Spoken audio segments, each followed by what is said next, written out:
Olá, que bom ter vocês aqui de volta ao nosso canal. E agora quem conta? Um podcast que traz para vocês histórias incríveis e que emocionam. E hoje tem um convidado aqui que eu falei com ele até antes um pouco. Agradeci muito estar aqui conosco. A agenda cheia, sempre lotada.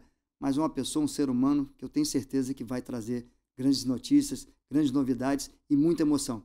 Rossini Macedo, muito obrigado por estar aqui conosco, meu querido. Léo, eu te agradeço o convite aí, né? Estar aqui fazendo um podcast com você que já foi no meu programa da TV. E foi muito legal, porque você é um cara que tem uma missão especial, que transforma a vida das pessoas, principalmente das crianças e adolescentes. Então isso é importante demais. Eu não podia de forma nenhuma recusar o teu convite, até porque você faz o podcast aqui no estúdio do meu amigo Augusto, meu grande amigo. Mandou um beijo pra você, né? Eu não quero beijo dele não, mas eu mando um beijo de volta para ele. Eu tinha que mandar um beijo, ele mandou, teve jeito. Grande beijo pro meu amigo Augusto, um cara que eu torço muito e tenho certeza que vai se erguer muito mais na vida ainda. Com certeza, amigo em particular nosso, né? Que a gente tem um carinho muito grande. E o que ele faz acaba dando esse resultado aqui, trazer pessoas como você. E para mim é uma honra estar escutando isso, né? Porque quando eu estive no seu programa, vou até falar uma coisa aqui. Não, antes eu queria até te oferecer um café. O cara não toma café, ele me contou aqui, cara. E aí no nosso programa eu tinha o Café Cafuso como patrocinador. Café Cafuso, isso, Café Cafuso. Ó, nada contra Café Cafuso, não. O Café Cafuso é maravilhoso, o melhor café do estado. E o Café Cafuso patrocinava e eu criei, junto com o Augusto na época, uma forma de merchan diferente, que era tomar o café com convidado, né? Isso. Naturalmente, a maioria das pessoas tomam café. Sim, sim. Né? E às vezes eu nem perguntava a pessoa se ela não gostava de café. Foi o que aconteceu, eu brincando, rindo. E aí eu ofereci o café e só pedia para a pessoa dar opinião sobre o café. E você disse, não, muito bom. E aí você disse que fez uma cara assim e sua família toda ficou te zoando. Toda, não teve jeito não, e já começou ali. E eu vou falar uma coisa, muito grato por aquele convite também, porque fez tão bem, né? Eu acho que aproximou ainda mais a gente, a história. Então ver o que a gente faz de bom e o que tem retorno lá na frente. É o que você faz no seu dia. Eu acompanho sim, você viu tudo que a gente conversou aqui no particular, você vê que eu assisto, que eu vejo, porque você é um cara que faz a diferença todos os dias. Obrigado, isso não é fácil não. Só que hoje, eu não quero ver mais o artista, sei que está incorporado em você tudo. Hoje nós vamos ver o homem, o filho, o neto, o sobrinho, o amigo, Rossini Macedo, ou como te chamavam antigamente. Então eu já vou começar lá atrás com você. Eu quero saber sua infância. Onde foi? Como foi essa infância? O que você puder contar pra gente um pouquinho. A minha infância foi uma infância feliz e ao mesmo tempo dura, né? Porque eu morava nasci no interior da Paraíba, numa cidade chamada Picuí, que é a minha cidade. Você sabe que minha mãe é paraibana também, né? De Campina Grande, você né? me falou. Então. E meus filhos nasceram em Campina Grande, né? E eu, cara, nasci nessa cidade muito pobre, muito pequena, né? No interior, no sertãozão mesmo. Sim. Então eu vi tudo isso que a gente vê na televisão aqui na região sudeste, né? A seca, né? A falta d'água. Eu carreguei muita lata d'água na cabeça, acho que é por isso que eu tenho... Aqueles poços, né? Eu tenho a cabeça chata de tanta água que eu carreguei na cabeça, né? Porque apesar da minha família não ser uma família, né, que tinha necessidades financeiras, né? Minha família era uma família bem de vida para a realidade da cidade, né? Meu avô tinha sido prefeito da cidade, logo depois que eu nasci. O nome dele? Roldão Zacarias de Macedo. Roldão. E antes de eu nascer, meu avô tinha sido prefeito, meu pai era fiscal do estado, então eu tinha, né, uma certa condição financeira, minha família. Mas eu tinha um grande problema. Meu pai era alcoólatra, né, cara? Sim. E meu pai batia na minha mãe, então eu cresci vendo isso. E para mim era muito ruim, né, uma criança ver aquilo. Então eu ia defender minha mãe, eu apanhava também, minha irmã também. Eu e minha irmã, nós éramos em 2. E, cara, eu cresci até os 9 anos de idade. Eu lembro que de 9 para 10 anos, aquilo era um drama na minha vida, porque eu não conseguia evoluir. Na escola, por exemplo, eu fiquei 3 anos no terceiro ano primário. Sim, repetindo. E 3 anos na quinta série. Como influencia, sabe? Não tem jeito. E 3 anos na quinta série. Eu não sabia ler até os 14 anos de idade, praticamente eu não sabia ler. A professora me chamava para ler na frente, eu gaguejava, eu não conseguia concluir uma frase lendo e tal. Então era muito difícil. Mas eu era uma criança fora da escola, né, feliz. Quando eu ia brincar com meus amigos, quando eu ia jogar bola com meus amigos, eu estava feliz porque eu esquecia. Aquilo era uma forma de eu esquecer o que acontecia na minha casa. Sim. Era hora de ser criança, né? Isso não quer dizer que meu pai não era uma pessoa maravilhosa, pelo contrário, meu pai era uma pessoa maravilhosa sem beber. Quando ele bebia, ele virava uma outra pessoa. Sim. E, cara, isso era muito difícil. Com 9 para 10 anos, eu li numa revista Placar, vi numa revista Placar, eu gostava muito de futebol, gosto até hoje. E o meu maior ídolo é o Zico, né? E Zico tinha uma matéria numa revista Placar de Zico dizendo que Zico cresceu porque treinava mais do que os outros. Perfeito. E aí eu digo, cara, eu preciso crescer para ficar do tamanho do meu pai e não deixar meu pai bater na minha mãe. Eu com 9, 10 anos, eu botei isso na cabeça. Eu já contei isso a Zico, já tive essa oportunidade de contar isso a Zico. Que bom. E, rapaz, eu terminava pelada com meus amigos, eu ficava correndo em volta do campo, meus amigos, tá querendo ser jogador. Na cabeça deles era, mas na minha não era. Entendi. Eu não podia dizer a eles, porque aquilo era uma vergonha para mim, né? Entendi. Uma cidade pequena. E às vezes, todo mundo se conhece, né? Exatamente. Às vezes, os meus amigos vizinhos escutavam aquele barulho de madrugada, meu pai batendo na minha mãe e tal. E no outro dia eles perguntavam na escola, ei, rapaz, seu pai estava brigando com sua mãe ontem? Eu digo, não, pai, estavam treinando boxe. Minha mãe e meu pai treinando. Eu brincava. Conseguia brincar. E quantos anos você falou isso aí? 9, 10 anos. 9, 10 anos você conseguia fazer isso? Tinha forte. Pra não ser zoado, né? Sim. E aí, cara, eu nunca tive um apelido, só pra você ter uma ideia, porque eu botava um apelido em mim, eu zoava e esquecia um apelido. Isso aí, né? Eu também, não pega, né? E aí, cara, com 14 anos eu fiquei do tamanho do meu pai.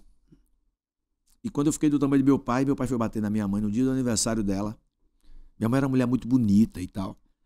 E aí, quando meu pai chegou do trabalho, tava a família da minha mãe toda na sala, assim, e aí, quer dizer, na varanda. E aí, quando meu pai entrou, passou direto, não falou com ninguém. Tava minha avó, minhas tias, sim. Alguns amigos meus, amigos da minha irmã também e tal. E aí, cara, meu pai foi lá na cozinha, minha mãe foi lá, chama ele, porque ele não cumprimentou ninguém. Ele bateu na minha mãe lá. Né? Aí eu fui lá, digo, não, peraí, o senhor não vai bater mais na minha mãe. Nisso, todo mundo já foi também lá pra cozinha, né? Cara, aí segurei nas mãos dele. Ele pegou, eu lembro que ele pegou um cinzeiro, aquele cinzeiro que tinha antigamente, que era, todo mundo fumava naquela época, né? E tinha um cinzeiro que era um negócio de madeira assim, alto, sim, alto. Né? Ele pegou aquilo ali pra bater em mim. Eu tomei o cinzeiro dele, né? E segurei nas mãos dele. Aí ele viu que ele não podia mais comigo, que ele, né? Aí ele disse, você vai bater em mim? Eu digo, não. Agora eu sou do tamanho do senhor, não vou deixar o senhor bater mais na minha mãe. Agora eu não vou bater no senhor, porque o senhor é meu pai, eu não posso bater no senhor. Ele tava bêbado, né? Sim. Aí ele disse, pô, me solte. Eu soltei, ele foi no quarto, pegou uma arma e apontou pra mim. Na frente de toda a família. Nossa. Eu tinha 14 anos, eu achei que eu ia morrer naquele dia. Sim. Eu digo, mas eu né? vou morrer por uma missão que Deus me deu. Sim. Eu imaginando, né? Eu tenho que morrer para salvar a vida da minha mãe e da minha irmã. Se essa é a minha missão, eu vou morrer. Aí eu digo, o senhor vai atirar, a bala vai passar por aqui, eu não vou morrer não, meu pai. Sabe por quê? Porque o senhor é um covarde. O seu pai me ensinou a ser homem e esqueceu de eu lhe ensinar. O senhor é um covarde. Homem que bate mulher é um covarde. Ele baixou a arma, começou a chorar, porque eu toquei no nome da pessoa que ele mais amava, que era o meu avô. Sim. Que já tinha morrido, tinha mas... já, né? Cara, aí ele baixou a arma, começou a chorar, foi pro quarto. E aí naquele dia eu olhei pra minha mãe e disse, a senhora vai sair de casa hoje, se a senhora não sair. Eu e minha irmã vamos morar com minha avó, a senhora vai ficar sozinha. Se a senhora quiser continuar convivendo com isso, a senhora vai viver sozinha. Ela disse, não, meu filho, eu vou sair. A gente saiu, foi morar com minha avó. Cara, eu vou te falar a verdade. A minha vida mudou a partir daquele dia. E ela saiu junto com vocês? Saiu junto com a gente. Minha mãe foi a minha heroína, cara. Coisa boa. O nome dela? Ivete. Senhora Ivete. E ela, cara, quando... Eu lembro que eu fiquei uma semana na casa da minha avó. Não saí da casa da minha avó mais, não. Eu fiquei com vergonha de sair na rua, porque cidade pequena, todo mundo sabia. O que aconteceu. Cara, eu acordei no outro dia, Léo, e eu vi do lado da mesa do café, acordei tarde, eram umas 10, 11 horas, assim, minha avó ainda deixou o café pra mim lá, era café com cuscuz, que é a coisa que a gente gosta no Nordeste e tal. Aí eu olhei de lá, tinha uma prateleirazinha com alguns livros, que eu nunca tinha prestado atenção. E na minha cidade tinha um poeta de cordel chamado Antônio Henriques Neto. Eu estudava com duas filhas dele, que já tinham passado por mim, porque eu já tinha ficado reprovado e tal, e elas passaram por mim. E estudavam com minha irmã. E, cara, eu peguei aquele livro de seu Antônio. Eu já via seu Antônio declamando aquelas poesias de cordel, assim, para aquelas pessoas, e eu achava bacana, mas eu nunca tinha me interessado. Aí eu peguei aquele livro, eu disse, já que eu não vou sair de casa, eu vou ler isso aqui. Aí eu comecei a ler. Eu não quis mais parar de ler. Olha como, maravilha, como Deus é maravilhoso, sim, né? Sim, é o caminho. É isso E mesmo. eu comecei a ler e decorei. Eu li aquele livro não sei quantas vezes, mais de 20 vezes. Rapaz, como não acreditar em algo maior do que a gente? Exatamente. Como não acreditar? Um livro como esse. Sim, sim. Esse aqui eu trouxe, inclusive, para te dar de presente, que esse é o meu livro. Gratidão. Meu segundo livro. E aí esse livro chama Contra a Antipatia, Humor em Poesia. Eu digo que o humor salvou minha vida, que a poesia e o humor salvou... Na internet? Onde é que a gente encontra? Porque o pessoal vai querer. Só encontra nas minhas palestras, no meu show. Só. Perfeito. Então tem que contratar você. Boa. Ou pode pedir, a gente manda também pela internet. Perfeito. No meu site encontra. Site qual é? O site? rocinemacedo.com. E Instagram? @Tonho dos Couros. A gente vai colocar. Depois lá embaixo a gente coloca ali, ó. Tranquilo. E aí, lá no @Tonho dos Couros, no meu Instagram, tem o site. Perfeito. E aí, cara, eu peguei aquele livro, li mais de 20 vezes e decorei umas 5 poesias do livro. E passei a chegar na escola e declamar aquelas poesias para meus amigos, na sala e tal, no recreio. E aí eu virei o astro da escola, né? Sim. Todo mundo começou a... Pô, o Rossini sabe um negócio engraçado, vamos... E aí uma professora da educação artística viu eu declamando essas poesias e disse... Mas você já viu que eu gosto de nomes, né? O nome dela? Terezinha, professora Terezinha. Professora Terezinha, coisa boa. Ela disse, meu filho, eu vi que você sabe declamar poesia de cordel, que legal. Porque ela já tinha me chamado para ler algumas coisas na frente e eu gaguejava, né? Como eu falei antes. Aí eu digo, professor, eu aprendi e tal. Ela disse, meu filho. Porque o que me travava era aquela violência doméstica. Lógico, que eu via, né? Com certeza. Aí ela disse, você quer participar do teatro da escola? Eu digo, é tudo que eu quero na vida. Só que a senhora não deixa, porque a senhora só deixa quem tira 8, 9, 10, eu só tiro 2, 3, 4, como é que eu vou participar? Isso nós estamos falando quantos anos atrás? Eu tinha 14 anos. Olha eu só. nasci em 66, Então, 80, né? 80. Perfeito. Aí eu digo, professora, como eu vou fazer isso? Ela disse, estudando. Aí eu digo, aquela palavra foi mágica para mim. Porque eu lembrei do livro, eu digo, se eu fiz um livro e decorei as coisas do livro, por que eu não decoro o livro da escola? Zico, treinamento, tudo, perfeito, tá se encaixando. Fui fazer a mesma coisa, peguei o livro da escola e fui decorar. Menos matemática, que você não consegue decorar, né? Sim. Mas matemática eu era bom. Eu era bom em matemática. Mas as outras matérias eu precisava decorar. E aí, cara, eu tirei 8 em uma matéria. Educação física. E 9 e 10 em todas as outras. Maravilha. Porque eu percebi com 14 anos, Léo, que todos nós temos uma capacidade infinita de fazer o que a gente quiser fazer, de aprender o que a gente quiser aprender, de conquistar o que a gente quiser conquistar. Perfeito. Só precisa de treinamento, de conhecimento, de finalidade, de disposição, de não desistir, de inspiração, sabe, de motivação, da gente se inspirar e se motivar na gente mesmo e nas coisas boas que estão ao nosso redor. E, cara, aquilo me fez participar do teatro da escola e aquilo mudou minha vida com 14 anos. Eu participei do teatro pela primeira vez e não deixei mais de ser convidado para tudo que acontecia na cidade. Sim. Tudo. Eu lembro que tinha uma senhora, Dona Lourdinha, que ela organizava centro cultural, então ela organizava tudo. Tudo era eu. O dia do índio era o índio, o dia do Natal era o Papai Noel. Coisa. Tudo. Mas você vai falando, fico tão feliz. Cidade do interior, gente, com artista, com não sei o que, professor de arte. E ela me pagava um cachezinho, cara. Eu já aí ganhava dinheiro naquela época, então pra mim já era uma maravilha. Eu ia fazer as coisas, quando Dona Lourdinha me convidava, eu ia fazer, eu já sabia que eu ia ganhar um dinheirinho pra comprar. Mais uma motivação. Né? Alguma coisinha e tal. Cara, então foi uma coisa que mudou minha vida. E aquele poeta de cordel, né, transformou a minha vida de verdade, porque eu digo que o humor e a poesia de cordel foi o que salvou a minha vida. Só que no ano seguinte eu tive que morar na capital com minha mãe e minha irmã, e fui ajudar minha mãe a cuidar da casa, porque eu virei o homem da casa, né, cara? Então eu tive que trabalhar com 15 anos e não pude seguir a vida artística porque eu tive que trabalhar. Trabalhar muito, eu sempre fui muito dedicado a tudo que eu faço. Então eu trabalhei em algumas empresas, fui estagiário da Caixa Econômica Federal, um ano, isso também me ajudou muito a aprender muita coisa, relacionamento e tal, foi uma coisa muito bacana. E... Tá vendo? Você vai sempre aproveitando onde tá. Pegando o que há de melhor. Exatamente. Eu lembro que o gerente da Caixa, que é meu amigo até hoje, o cara que foi meu chefe, ele chegou para mim e disse assim, eu vou te arrumar um emprego, você é muito bom, você não... Eu fiz o concurso da Caixa, não passei, acho que por 50 pontos, 30 pontos, alguma coisa assim, mas eu quase passei no concurso da Caixa. Talvez hoje eu fosse um economiário e não fui. Tudo escrito por Deus. Tudo escrito por Deus, né? E aí ele arrumou um emprego para mim no Banco Itaú, cara. E eu cheguei, porque tinha um colega dele que era gerente do Banco Itaú, que tinha se formado em economia com ele. Eu não consegui terminar um curso superior, eu entrei em educação física e 3 meses depois eu abandonei o curso, porque eu não podia fazer as aulas práticas, que era de dia, Universidade Federal e tal. Então eu era doido para fazer educação física, porque eu digo, eu acho que eu vou ser treinador de futebol. Era o que eu queria, sabe? Sim, Eu digo, talvez eu não consiga ser jogador, mas eu vou ser treinador.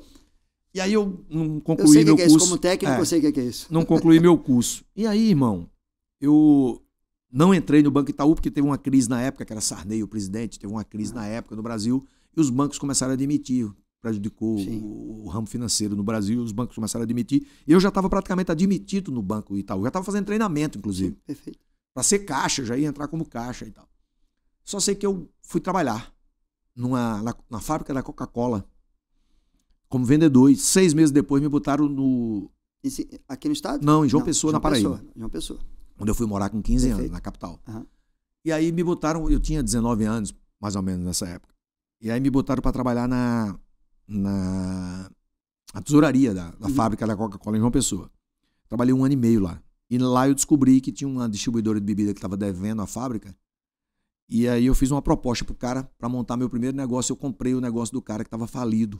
Eu e um colega, que era virou meu sócio, trabalhava comigo na tesouraria. A gente saiu.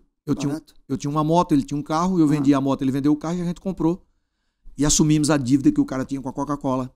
Nós éramos muito amigos do diretor da empresa e tal, assumimos a dívida e montamos o nosso primeiro negócio, o meu e o dele. E trabalhamos muito, carreguei muita caixa de cerveja na cabeça, minha mãe tinha um Fusca, eu tenho um Fusca hoje para comemorar isso, andei com a minha mãe nos últimos dias de vida dela no Fusca, para relembrar essa história, porque eu carregava 10 caixas de cerveja dentro do Fusca, cara, para entregar. Não é fácil não. Eu tirava os bancos, minha mãe quando descobriu quase me matou, né? E eu conquistei muita coisa. Eu sei que com 25 anos, eu montei meu primeiro negócio com 20 anos. Com 25 anos, eu já tinha um negócio com 60 funcionários. Eu fabricava cinto, bolsa e carteira de couro na Paraíba, em Campina Grande. E aí, 6 lojas, né? Uma fábrica e 6 lojas. 2 em Campina Grande, 2 em João Pessoa e 2 em Recife. Cara, eu tava realizado. Assim, já quantos anos? 25. 25. Realizado financeiramente. Até os 30 anos eu tava voando, assim, né? Carro importado, casa na praia. Mas é bacana você falar realizado financeiramente. Financeiramente, mas não espiritualmente, não feliz. Você só ganhava dinheiro. Eu não estava feliz, exatamente. E aí eu já tinha 2 filhos, já era casado, casei com 21 anos, com uma amiga de infância, né, com uma namoradinha de infância e tal, de uma família que eu amo muito e tal. E aí, irmão, com 30 anos eu resolvi que não era aquilo que eu queria para minha vida. E o que eu queria para minha vida era ser aquele moleque de 14 anos participando do teatro da escola. Perfeito. Eu queria ser artista, porque aquele negócio eu continuei fazendo. Só que para minha família e para os meus amigos. Sim. Né? Era mais particular. A gente ia para uma mesa de um bar para fazer uma comemoração. Entre empresários, eu era o destaque, contava piada para todo mundo. Todo mundo ria e tal. E as minhas piadas eram em poesia de cordel, porque o poeta me inspirou, seu Antônio Henriques. E as pessoas ficavam maravilhadas com aquilo. E, cara, eu digo, eu quebrei em 96, justamente quando eu tinha 30 anos. Aí eu digo, eu vou reduzir, vou pagar todo mundo, vou reduzir a fábrica. Aí comecei a fechar as lojas, fiquei só com 2 lojas, para pagar todas as contas. Paguei a todo mundo, fiquei devendo a banco, 2 bancos. Eu digo, banco que se vira, eu não quero pagar banco. Mas o pessoal não, a gente é muito assim, né? As pessoas não, mas é isso mesmo. E aí eu paguei todo mundo, tinha 60 funcionários, 60 famílias que dependiam daquilo, né, cara? Então eu, graças a Deus, honrei tudo com eles e com os fornecedores e tal, e fui tocar minha vida. E agora eu não quero mais isso, agora eu quero virar humorista, eu quero ser profissional do humor. Aí, claro que minha ex-mulher virou minha ex-mulher, porque não acreditou nisso, né? E foi quando eu vim para aqui em 99. Mas primeiro eu sempre conto que eu vou primeiro aprender como é que produz o evento. Sim. Porque eu vou virar artista. Se o cara não quiser me contratar, eu vou produzir o evento e eu vou me contratar para o evento. Lá na frente, é isso mesmo. Em 96 eu fiz isso. Em 97 eu fiz o primeiro evento. Em 96 eu fiz o primeiro evento, que foi o São Pedro da minha cidade, que foi um sucesso, junto com um cara que virou meu sócio, que depois virou prefeito da minha cidade, porque eu criei um segundo evento. Sim, esse evento São Pedro já existia. Festa de São Pedro, a gente só reassumiu a festa, mas em 97 eu criei... Daquele destaque na festa, mexeu em eu tudo. Criei o primeiro festival de carne de sol de Picuí. Minha cidade tinha uma tradição muito grande de carne de sol, tinha 50 restaurantes espalhados do Norte e Nordeste, que eram todos amigos de infância, ou da minha família, ou da família da minha ex-mulher. E aí eu resolvi fazer o evento no meio da rua, peguei o carro e viajei em todas as cidades que tinham restaurantes, pedi patrocínio a todos eles, e consegui fazer um evento no meio da rua contra a prefeitura, contra tudo que as pessoas achavam que a gente tinha Sempre assim, né? vontade política, cidade pequena, todo mundo achava que eu queria ser prefeito da cidade, mas não era o meu sócio que queria ser prefeito. Perfeito. E aí fizemos o evento. O resultado desse evento, Léo, eu coloquei minha cidade no mapa. Eu criei o concurso do maior comilão de carne de sol do mundo. Eu só com a única intenção de aparecer no Jô Soares. Sim. Eu queria fazer uma entrevista no Jô Soares em 97. Meta. Era a meta. Essa meta, perfeito. Só quem Esse projeto sabe disso, né? Só quem acreditava era eu, nem meu sócio, nem minha mulher. As pessoas da minha cidade me zoavam. E aí esse concurso... Contra tudo e contra todos. Esse concurso foi o que foi o tchan do negócio, porque aí eu peguei, levei o Jornal da Paraíba para fazer uma matéria. A TV Globo lá da época, em Campina Grande, foi fazer uma matéria, filiada. E, cara, aí eu mandei a minha secretária mandar um monte de fax pro Jô Soares e os caras me ligaram da produção, a gente quer trazer você, o cara que ganhou o concurso aqui para fazer uma entrevista. Isso em 97, a única mídia que existia era a televisão e o rádio. Sim. Irmão, eu botei minha cidade no mapa. Aquilo aconteceu de uma forma avassaladora. Os restaurantes não paravam de ter movimentos, aumentou o movimento assustadoramente desses 50 restaurantes que existiam. Em um ano, no final do ano, repetiu a entrevista, porque as melhores entrevistas eram reprisadas. Quando o Jô Soares faleceu, o ano passado, foi esse ano, foi o ano passado, ano passado. Eu recortei um trecho da entrevista e coloquei no meu Instagram para relembrar essa história. Sim. E alguns trechos que eu fiz o Jô Soares rir, contando algumas histórias do negócio. E aquilo me motivou a ser humorista. Esse videozinho que eu coloquei no meu Instagram tem mais de 1 milhão de visualização no Instagram. Sim. E aquilo me motivou a ser humorista, porque eu fiz um dos maiores humoristas do Brasil rir, contando histórias, né, cara? Sim, inteligentíssimo, né? Se eu fizer Jô Soares rir, eu posso fazer qualquer um. Então aquilo me motivou mais ainda. E aí eu acreditei mais ainda. Tanto é que em 98, um ano depois, a gente fez o evento de novo. A minha cidade tinha 18 mil habitantes na época. Tinha 40 mil pessoas na minha cidade, junto com os habitantes. Né? Tinha 22 mil pessoas. 50%, quase 30% a mais da população. Movimentou né? duas, 3 130% cidades. a mais da população. Justamente, só para você ter uma ideia. 2, 3 cidades a mais. Exatamente. Eu fiz na rua e já fiz um show para essas pessoas no meio da rua, cara. Subi no palco, contei um monte de piada, todo mundo riu. Eu digo, agora eu tô preparado pro negócio. E sabe quantos restaurantes já tinha em 98? Não. 75 restaurantes. Aí. Aumentou 50%. 50%. Né? 50% dos restaurantes aumentaram em um ano. Hoje tem 150 restaurantes espalhados no Brasil todinho. E aquilo, cara, foi crescendo, as pessoas que chegavam no restaurante... É o que tinha aqui também? Aquele era meu. Aquele foi eu comprei de um primo meu e vim para aqui, foi o que me trouxe para Vitória. Né? Então, em São Paulo tem muitos. Recife é a cidade que mais tem. Mr. Picuí. Mas não é só esse nome, tem várias denominações, né? Mr. Picuí é a minha marca, é o que eu registrei. Mas a maioria usando o nome da nossa cidade. E, cara, isso... O mais importante de tudo, a minha cidade de hoje tem 25 mil habitantes. Tem mais de 2 mil funcionários empregados nesses restaurantes da minha cidade. Deus te abençoe. É a maior indústria da minha cidade. Perfeito. É isso mesmo. Emprega mais de 10% dos meus amigos e irmãos de infância que levam o dinheiro para lá, empregam na nossa cidade. E deixa eu te dar um corte aqui. Eu vou te falar uma coisa bacana. Acho que eu sempre gosto de fazer isso aqui. Você tá no ritmo, tal. Eu vou dar uma freada para falar quem mais te motivou. Queria que você falasse um pouco da sua mãe agora. Aí vou chegar nela. Eu vou te dar esse código, desculpa, eu gosto de fazer isso porque... Chega me arrepiou que você falou isso, cara. Foi, porque eu falo de tudo isso, porque eu também sou muito filho, sou muito mãe, sou muito minha mãe, Josefa, beijo minha mãe tá viva ainda, então um garro todo. Eu tenho oportunidade, Deus me deu oportunidade, você não sei que você valoriza isso, de todo dia dar um beijo nela. Todo dia benção, minha mãe. Meu irmão, eu queria ter essa oportunidade, mas vai fazer um ano que a minha mãe foi embora e... Tem 23 que eu não vejo meu pai, né? Já foi. Mas é todo dia. Deus me oportunizou, eu larguei um monte de coisa, vendi minha empresa, vendi tudo para ter a oportunidade de viver para minha família. Por isso que eu estou emocionado aqui com você, porque eu sei quanto é isso. Esse corte não é à toa. É um corte porque assim, já estava aqui preparado, tipo assim, eu quero ouvir muito ainda para sua mãe. Vou falar dela, mas assim, para finalizar o negócio do evento, eu botei o poeta de cordel para declamar poesia para esse mundaréu de gente. Nossa senhora, muita gente. O seu Antônio, ele era uma pessoa abençoada. Ele morreu em 2017 com 94 anos de idade. Nossa. E fumava todo dia, tá? Difícil entender, às vezes, né? Tanta coisa, né, hoje em dia. Era maravilhoso, assim. E ele era tão apaixonado pelo meu trabalho e eu pelo dele, que quando eu ia para minha cidade, eu não ia para casa da minha avó, não ia para casa de ninguém. Eu chegava os 2 primeiros dias, eu ficava na casa dele. Eu odeio cigarro, porque meu pai e minha mãe fumavam. Também. E eu odiava aquela coisa de cigarro, cheiro de cigarro e tal. Mas o dele parecia que eu não sentia, sabe, cara? Eu ficava lá porque eu queria beber da fonte, eu queria entender aquela coisa, melhorar o meu trabalho através do trabalho dele. E ele me inspirou pra caramba. Sempre focado, né? Eu namorei com 2 filhas dele. Uhum. As 2 filhas dele que estudaram Então comigo. Não era só o cigarro, não era só... Era só... Aí ele dizia assim, aí ele pra me zoar, ele dizia, rapaz, você gosta tanto de mim que você queria ser meu genro, né? Namorou com 2 meninas minhas e elas não quiseram casar com você. Então um beijo aí pra Adeilma e Adriana, que são maravilhosas. Hoje moram na Inglaterra, essas 2 filhas dele são maravilhosas. E, cara, são minhas amigas. 2 filhos deles mais velhos foram meus professores. Olha que bacana. O filho dele mais velho e uma das filhas foram meus professores. É a relação de família mesmo. Sim, uma relação familiar muito mesmo. grande, muito Bacana. forte. E meu pai faleceu com 57 anos em 93, cara. E seu Antônio faleceu em 2017. Eram amigos, né? Então, só pra você, seu Antônio era um pouco mais velho que meu pai. Uhum. Meu pai faleceu com 57 anos, a idade que eu tenho hoje. É. E eu cuidei do meu pai... 56. Eu cuidei do meu pai os últimos 4 anos de vida. Eu era empresário em Campina Grande, já tinha uma vida financeira boa e tal.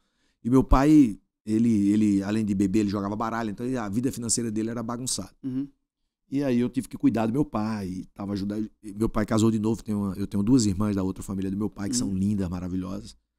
E, irmão, meu pai faleceu, eu tive que cuidar das minhas irmãs, né? Sim. Olha que a missão que Deus nos dá. Elas eram crianças, da idade tá dos meus filhos, quem tá praticamente. aqui vendo, não tem nem o que falar. Eu tive que, até porque a mulher do meu pai, a segunda mulher do meu pai, era semi-analfabeta, né? Então eu tive que instruir, né? Transferir a pensão do meu pai para ela, né? Briguei com minha mãe, que a minha mãe recebia 25% de pensão do meu pai. E minha mãe queria que eu fizesse 50% de pensão para ela e 50% de pensão para a mulher do meu pai atual. E eu digo, não, ela vai continuar, ela vai receber 75%, porque eu e minha irmã já estamos criados, a senhora não precisa, a senhora tem o emprego da senhora.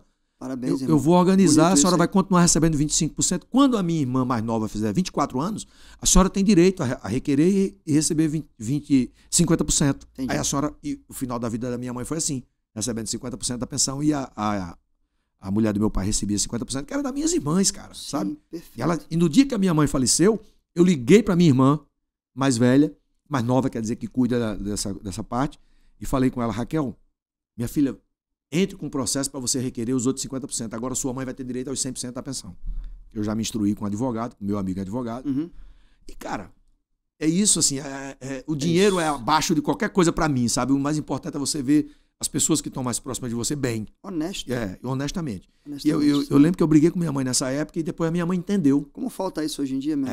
Como falta isso hoje eu digo, eu vou fazer a vontade do meu pai, pô. Era assim que meu pai queria, né? Então eu fiz tudo dessa forma, cara. E o resultado é que eu fui seguir minha carreira artística. O seu Antônio virou o meu maior fã. Fã número 1. E assim, eu para homenageá-lo, quando eu fui para a escolinha do Gugu em 2011, e fiquei até 2013, até terminar a escolinha, né? Foram 3 anos. Eu vi ali que eu tinha a oportunidade de homenageá-lo. Aí o que é que eu fazia? Como eu escrevia os meus textos, eu botava trechos de poesia de cordel dele no meio dos textos. Que história é essa? E para eu dar autoria, eu não mandava pro redator o que eu ia falar. Só mandava o texto, né? Então, quando eu ia na hora de gravar e tal, aí eu dizia, o Gugu perguntava, ô, seu Tonho dos Couros, qual é a diferença do pobre pro rico? Aí eu dizia, professor Gugu, segundo o meu padrinho, poeta Antônio Henriques Neto, lá de Picuí, na Paraíba. Que homenagem, meu amigo. A diferença começa pelos móveis, porque móvel de rico móvel de pobre é peneira, pote, balaia, arupembe, caçoar, gaiola de papagaio, tamborete, cuscuzeira, cama de vara, esteira, lamparina de cangaia. Que era uma poesia de cordel dele maravilhosa, sim. E tal. E eu declamava trechos, a poesia era muito grande, eu declamava trechos para não ficar muito grande. Todo mundo ria. Sim. E eu lembro que 2 vezes Dona Severina, que era a esposa dele, me ligou na segunda-feira, porque ela achava que o programa era ao vivo, então ela achava que eu estava na televisão, ela não me ligava logo na hora. Então ela me ligou 2 vezes no outro dia. Pessoas gostosas. Disse, meu filho, eu tô te ligando para te agradecer. Porque a escolinha era na hora do jogo de futebol. E seu Antônio adorava futebol, mas ele não assistia, ele ficava assistindo a escolinha. Aí ela dizia, meu filho Antônio assistiu ontem, ele chorou tanto quando ele viu você falando o nome dele na televisão. Olha que coisa, não tem preço. Léo, pra mim foi assim, eu chorava tanto, porque eu digo, cara, Deus, o Senhor me deu a oportunidade de estar do lado dos meus ídolos, pessoas que eu via na televisão, né, como Patropi, seu Batista, seu Eugênio e tal. Eu assistia e eu jamais imaginaria que eu estaria do lado daqueles caras, trabalhando com aqueles caras, meus ídolos, cara. E de repente eu tava ali, né? As meninas, capas de Playboy, lindas, maravilhosas, que eu admirava, Sheila Carvalho, Mary Alexandre, Cacau e tal. E de repente eu virei amigo e colega dessas pessoas. Mas mais do que isso, Deus me deu a oportunidade de homenagear a pessoa que me inspirou, né? Muito maior, irmão. E aí, rapaz, o Gugu, que era uma pessoa iluminada, maravilhosa. E, irmão, aquilo me deixava feliz demais. Em 2012, esse meu amigo virou prefeito, esse cara que era meu sócio da festa. Em 2012 ele retomou o evento, porque o evento criou divergências políticas na cidade, porque o evento era muito grande, né? As pessoas, quem promoveu o evento viraria político, né? Sim, e ele virou prefeito, ele foi prefeito 3 vezes da minha cidade. Uhum. E, cara, foi um negócio tão louco, Léo, que, assim, quando ele virou prefeito, cara, ele só, assim, pô, vê se você consegue trazer a Record aí. Eu tava lá, irmão. Eu levei a Record de novo em 2012. Léo, se você vê a foto do evento, você não acredita a quantidade de pessoas que tinha no evento. Eu levei, era a Renata Alves, que hoje faz Hoje em Dia, que foi fazer a matéria. Sim. Comigo, com o seu Antônio. Seu Antônio apareceu na matéria, cara. Olha que coisa louca, né? Eu botei o velho na televisão nacional, irmão. Deus te abençoe, irmão. Que coisa maravilhosa. Chama-se gratidão. Então, falar é bonito. Agora fazer... Isso não é qualquer um, não. Isso é missão que Deus dá pra gente, né? Então eu cumpro a minha missão com o maior prazer do mundo. E a minha mãe, cara, sempre foi a minha inspiração de luta, sabe?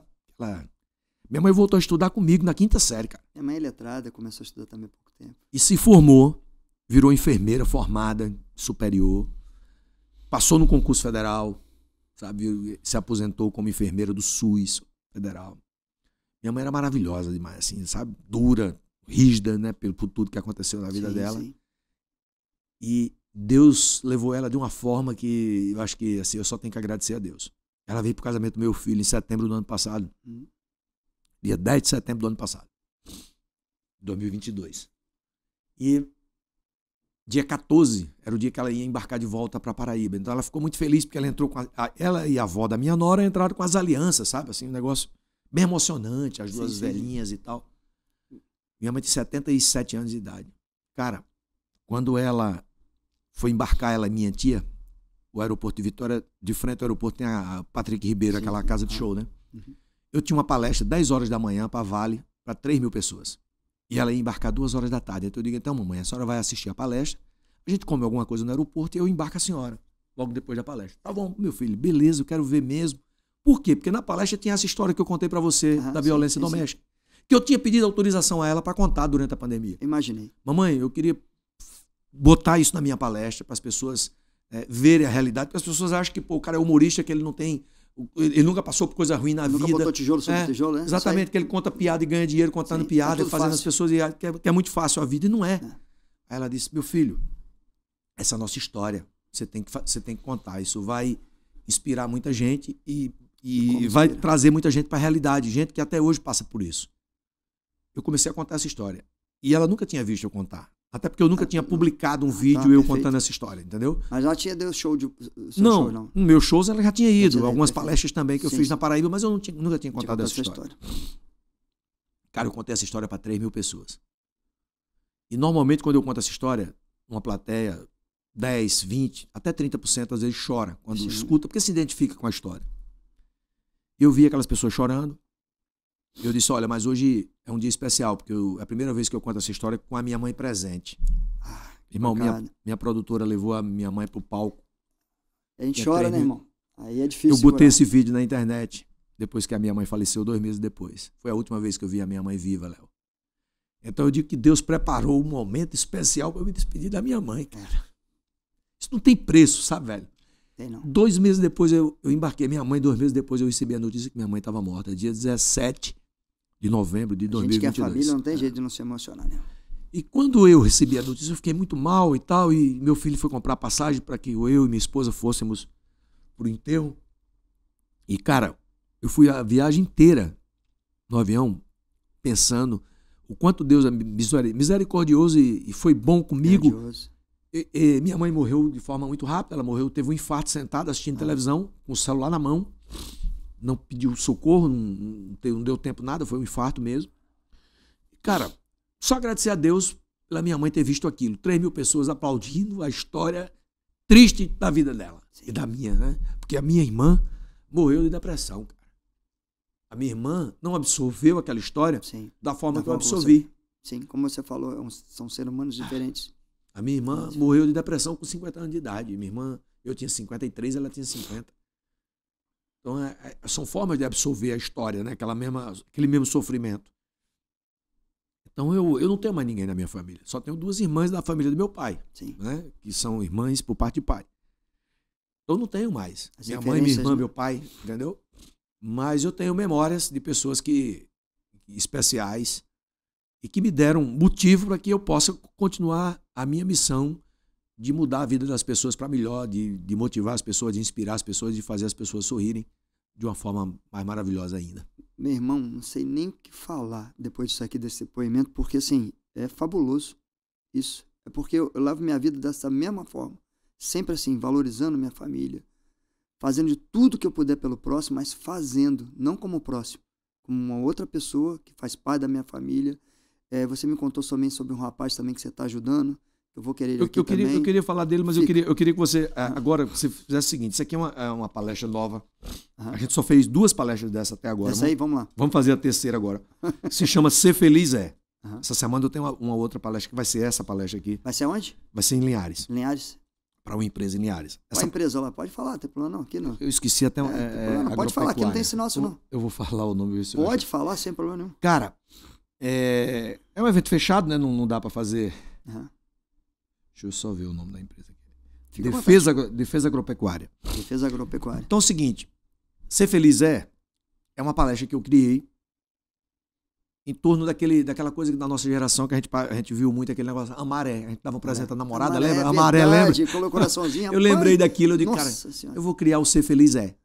Que é o motivo das pessoas, que faz as pessoas felizes. E aí eu distribuo essa coroa para cada pessoa da palestra. Eu queria que você... Vou fazer essa experiência aqui com você. Eu queria que você escrevesse aqui os 5 motivos que te faz feliz. Ser feliz é o que para você? Tá. Escreve aí para mim. Eu já escrevi na minha aqui, antes da nossa conversa. 5 motivos mais especiais da tua vida que te faz feliz. Para que as pessoas entendam o quanto é especial a gente tratar de felicidade. Felicidade é o que salva, né? Felicidade é o objetivo de todos nós. A gente faz tudo em torno da felicidade, pensando em ter felicidade. Às vezes as pessoas acham que ter felicidade é ter dinheiro. Aí trabalha, e quando junta dinheiro já está perto de morrer. Então, Fiz, nem te mostrei. Fiz. Então, por favor, leia aí. Vamos lá. Primeiro eu coloquei família. Família. Isso. Tá, ok. Botei depois amigos. Amigos. Meu dia a dia. Seu dia a dia. Dia a dia. Trabalho, né? Quer dizer, trabalho. Seu trabalho. Dia, meu trabalho, okay, dia a dia. Tá. Não é nem trabalho, é diversão de falar. Exatamente. Eu amo o que eu faço. Exatamente. Fazer o bem. Não Fazer importa o bem. Quem. Ok. E escolher sorrir todos os dias, independente do problema. Das 5 que você colocou, 4 estão iguais às minhas. Oh, que barato. 4. Por quê, Léo? As pessoas, elas... A única coisa que não tem aí é amigos, mas eu já incluo família, amigos. Sim. Então, é 5. Né? Eu não coloquei especificamente amigos, mas claro que eu valorizo meus amigos como uma família. Então, eu coloquei saúde, que você não colocou, em vez disso, né? Eu coloquei família em paz. Família em paz. Eu coloquei amar o trabalho. Sabe? Eu amo o que eu faço. Dia a dia nosso. Né? Isso é importante demais. Você que está assistindo, você tem que amar o que você faz. E ninguém pode tirar esse direito de você. Se você não ama o que você faz, você está no emprego que você não gosta, pede demissão, vai para outro. Perfeito. Vai montar um churrasquinho na esquina, mas você vai amar o que você faz. Vai ser Uber, vai ser qualquer coisa. Faça o que você ama, cara. Porque a vida é só uma. Né? A gente não sabe. Tem pessoas que dizem que tem reencarnação, mas a gente não sabe. Perfeito. Né? Então, vamos aproveitar essa vida dessa forma. Praticar esportes. Perfeito. Para mim é fundamental, porque Sou professor de educação física, exatamente. Para mim isso é fundamental. Isso é o que me desestressa, é o que me leva, né, o que me deixa eu ter mobilidade para poder fazer. Inclusive vou lá assistir a pelada lá de vocês. As outras coisas. Eu adoro jogar pelada, porque lá eu xingo meus amigos, depois meus amigos estão todos junto comigo. Isso mesmo. E a gente é amigo há 25 anos, somos os mesmos amigos jogando pelada. Essa pelada vai fazer 50 anos hoje. Maravilha, hein? Esse ano. Essa pelada que eu jogo há 25 anos. e tem nome ver... lá, aquela pelada? Eu gosto de saber desses nomes aí. Tem nome lá? Não, a pelada do sábado à tarde, só isso. Só isso.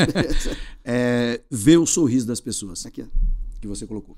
Então, cara, isso é fundamental. E aí eu peço no final da palestra para que as pessoas coloquem a coroa. Uhum. Eu digo, tem o tamanho aí, bota no tamanho da sua cabeça. Vai dando que a cabeça é grande, né? Não, mas tem pra gente. Paraíba, não tem? A medida foi a minha cabeça, porra. A medida foi a minha, por isso que se dá, não pode botar no comecinho aí, não vai caber não, do jeito que tá aí não vai caber não, Léo, pode botar no comecinho. Tentei disfarçar. Não deu, por fora. Aí. Não deu, não. Não, coloca nos dois últimos aí, senão não cabe não. Não cabe não, porque sua cabeça também é grande igual a minha. Tem jeito, filho de Paraíba não tem jeito não. Vamos lá, bota aqui. E aí eu peço para as pessoas colocarem a coroa, e eu digo no final da palestra para as pessoas uma coisa fundamental. Eu digo, gente, nós colocamos a coroa, não é porque nós somos rei, não, mas nós somos filhos do rei. Perfeito, que perfeição. Perfeito. Nós somos filhos do rei. Então nós somos príncipes ou princesas. Mas mais do que isso, em terra ou em empresa de gente feliz, todo mundo é rei, cara. É isso que Deus busca pra gente. É dar uma realeza para as pessoas, mas uma realeza real, sabe? As pessoas entenderem que nós somos reis e príncipes de nós mesmos. A gente tem que cuidar cada um de nós. E quando a gente vê uma pessoa que não sabe cuidar dela, a gente tem que ajudar aquela pessoa a aprender a cuidar dela, sabe? Essa é a tua função como professor, essa é a minha função como humorista e palestrante. É a nossa missão. É a missão de um pastor, a missão de um padre, a missão de pessoas que, sabe, que cuidam das outras pessoas, que se preocupam com as outras pessoas. Para mim não tem história mais bonita, assim, de várias histórias que eu conheço, do que a da irmã Dulce, por exemplo. Perfeito. Da Santa Dulce, né? Que dedicou a vida dela aos outros, cara. Perfeito. É isso. Doou a vida. Eu digo nas minhas palestras, eu digo, cara, uma das coisas fundamentais é você suportar a felicidade do outro. Quando você vê o outro feliz, você fica feliz. Aí o cara, eu fico. Eu digo, vamos ver se você fica. Você torce por que time? Eu torço pelo Flamengo. Eu digo, tá bom, teu amigo aqui torce por que time? Pelo Vasco. Quando o Vasco ganha, tu fica feliz? Não. Eu digo, então pronto, cara. A gente tem que aprender a brincar. Meu time perdeu ontem aqui em Vitória, o Flamengo. Uhum. Eu brinco, só que tá todo mundo me zoando aqui. E eu tô feliz. Tá carregado o celular, né? Tá carregado o celular. Eu tô feliz, porque quando o time deles perde, eu vou zoar eles também. Então, isso é uma troca, mas de felicidade. Eu não zoo pra denegrir a imagem e tal. Eu zoo pra brincar com meus amigos, com meus seguidores do Instagram e tal, com as pessoas que gostam do meu trabalho. Mas eu fico feliz com a felicidade dos outros. E quando a gente fica feliz com a felicidade dos outros, isso demonstra que a gente não tem inveja dos outros. Perfeito. Não é? Então, é essa a finalidade. A gente tem uma técnica maravilhosa que a gente faz, uma dinâmica com essa coroa, e a gente finaliza, mostrando para as pessoas que é possível. Tudo na vida é possível, até ser rei. Contanto que você admita que o maior rei é o nosso Pai. Meu amigo, eu vou falar uma coisa para você. Então, você acabou de fazer muita gente feliz. Eu tô aqui estonteado com sua história. Tô saindo aqui com um sorriso gigante, mas um sorriso no coração, que é um sorriso verdadeiro. De ver que muita coisa nós nos parecemos e, ao mesmo tempo, a gente tem alguns objetivos muito idênticos, né? Metas idênticas, que é fazer bem ao próximo. Continue assim, meu amigo, continue. As pessoas agora estão te conhecendo um pouco mais, conhecendo quem é esse homem, por que ele está aqui hoje, o que ele está fazendo, mas o que ele teve lá atrás para deixar essa armadura tão forte hoje em dia. Meu amigo, não sei como ser mais grato. Você me doou o que você tem de melhor, que é o seu tempo, que você tem de mais precioso. A gente está chegando ao fim, né? A gente fala assim, o tempo passa tão rápido. Tem mais de 50 minutos aqui que a gente está batendo papo. Nem imaginei. Não, a gente não imagina. Vai embora, ó, pode ver. E vai embora. A coisa vai andando. Verdade, andando. Mas para você ver o quanto, eu acho que fazer bem ao próximo, sem nada querer em troca, faz bem mesmo. Mas é fazer todo dia. Exatamente. 2 escolhas de manhã, sempre falo. Dia com problema, cara boa. Dia com problema, cara triste. Você escolhe. E com a cara triste, você não vai fazer bem a ninguém. E o bom dia salva vidas. Né? Não tenha dúvida disso, cara. Não tenha dúvida disso. Você passou esse problema grave, você sabe o que eu estou falando. Eu sei. Né? Então, eu trabalho numa clínica de neurologia infantil, chamada Florescer Kids. Então, a gente trabalha todo dia isso. Todo dia sorrindo. Eu chego na escola, todo dia sorrindo. Então, meu amigo, grato por você estar aqui. A gente vou deixar, lógico, você falar no final, falar sobre você, se der tempo, eu vou só resumir a história do tempo. Do Cassie, né, que é um menino que eu tô Isso, obrigado. Inspirando, no dia que eu tô ajudando, eu tô inspirando o Cassie, né, porque o que o senhor Antônio fez comigo, eu quero fazer com outras pessoas. Por isso que eu lancei um livro de poesia de cordel. Aqui tem 145 poesias de cordel. Esse é meu, né? Esse é não seu. Não, não. Esse eu abro mão. 145 poesias de Acabei cordel. de participar de uma palestra gigante. Né? Tô muito feliz. Engraçadas, mas mais importante do que as poesias engraçadas são as duas últimas poesias aqui do livro, que são poesias motivacionais.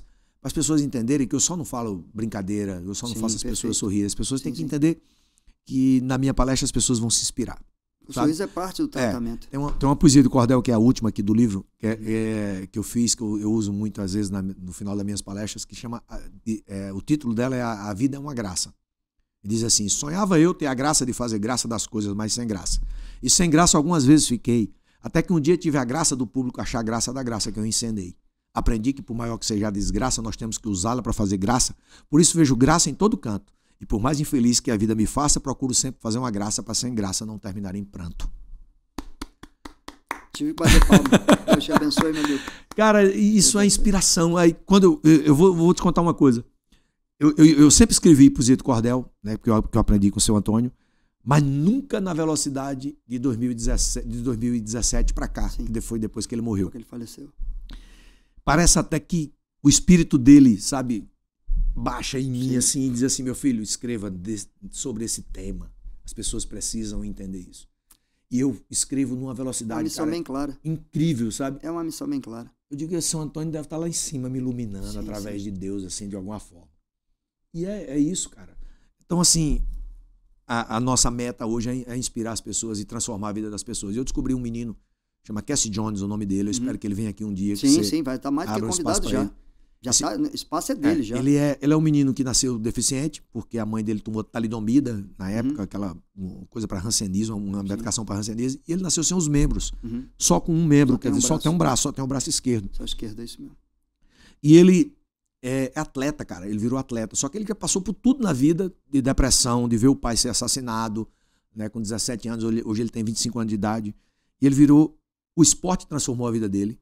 Quando eu conheci ele, o esporte já estava transformando a vida dele. Ele virou campeão brasileiro e sul-americano de skate, downhill, dessa aquela ladeira de skate. Aquele ladeirão lá. E aí eu conheci ele no meu programa da TV, que você foi, no Bom de Papo. Sim. E ele foi lá dar uma entrevista, e nessa entrevista eu fiquei maravilhado com aquele menino, contando a história dos campeonatos que ele ganhou e tal. Aí eu digo, cara, que menino fenomenal. Passou. Um ano depois, o meu filho, que era Hugo, que você conheceu, que era produtor do programa e virou diretor depois que o Augusto saiu.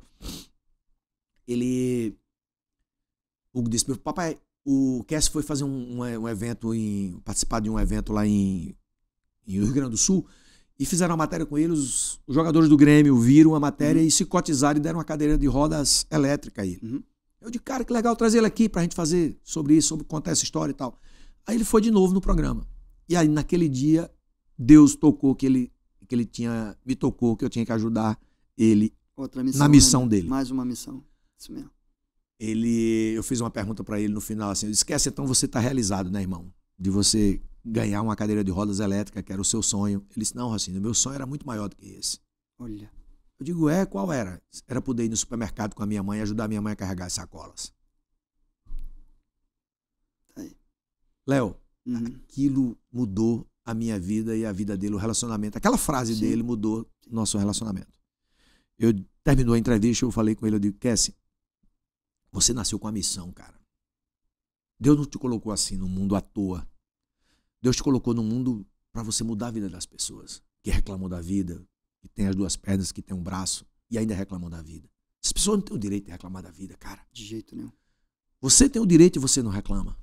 Ele disse: eu já reclamei muito, Rocínio, mas o esporte, né, tudo. Eu digo: e outra coisa, quando você começar a mudar a vida das pessoas, isso também vai te motivar a não reclamar também mais. Ele: tá bom. Como é que eu faço? Eu digo: tu vai fazer palestra para a empresa. Só que eu vou te preparar para fazer isso. Você ainda não tem a pegada e tal, eu vou te preparar. Aí veio a pandemia, isso era 2019. Aí veio a pandemia 2020, 2021. E 2021 eu comecei a treinar ele. Comecei a preparar ele logo depois da pandemia. E ele começou a fazer, no final das minhas palestras, eu boto ele lá. Em algumas palestras. Cara, tu acredita que esse moleque hoje, ele já tá fazendo palestra sozinho e ele muda a vida das pessoas, de verdade. Acredito. Principalmente em escola pública, sabe, Léo? Os professores, você é professor, você sabe disso. Escola pública também. O quanto muda a vida daquelas crianças, transforma a vida daqueles adolescentes. A gente tem projeto dentro da escola, a gente sabe. Então, assim, eu queria alertar os prefeitos, o governador. Sim, perfeito. Né, as pessoas que, sabe, que olhem para esse moleque de uma forma diferente.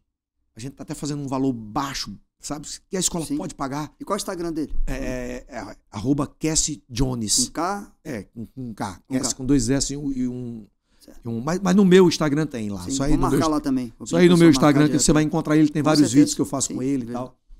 Então, assim, hoje ele mora num imóvel meu, perto da minha casa, sabe? Ele mora sozinho, e ele varre a casa, ele lava, ele passa, ele cozinha, ele faz.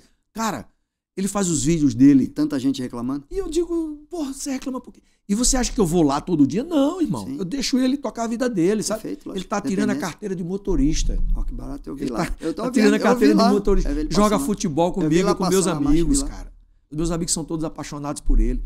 Então, a vida é essa. É a gente poder dar oportunidade, a gente ter a graça de Deus e essa graça a gente passar para as outras pessoas também, a gente poder agraciar a vida das outras pessoas com oportunidade. Porque muitas vezes só falta oportunidade para as pessoas de poder transformar a vida das outras. Quando você receber uma graça de Deus, pega essa graça e transforme a vida de uma outra pessoa. Meu irmão, acho que eu ficava aqui a vida toda batendo papo contigo. Eu também, muito gostoso. Olha, muito ficaria bom bater esse batendo papo com você. porque assim, é um papo sincero, né? Um homem que eu tenho ainda mais respeito, já tinha antes, agora tem mais admiração ainda.